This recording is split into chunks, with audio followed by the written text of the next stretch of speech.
I'm Douglas Ruhren here at Plant Delights Nursery, Juniper Level Botanic Garden. Want to announce a class that's coming up on October 24th from 10 to 12. It'll be an opportunity to be in the garden, but the topic of the class is cutting back herbaceous perennials. Now, there was a time when gardeners were trained that come frost, you cut all the herbaceous perennials to the ground. Generally, we don't do that any longer. You know, there are a lot of decisions that now influence whether or not we cut something down. You know, some things are really beautiful in their winter forms. You think of ornamental grasses and the seed heads of some of the rudbeckias, or this mountain mint right here.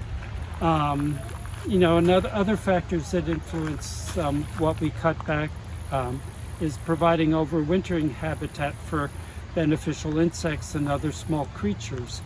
So the topic has become more complicated. I don't think it's one that anybody should be scared of, but I invite you to come to this class and we will discuss all the things that influence what we cut down and when, and certainly bring all your questions. We will travel through most of the garden in that 2-hour period, and I'm happy to always talk about specific plants even if we're not standing in front of them. So, you know, whatever plants you're growing at home are worth asking about as well.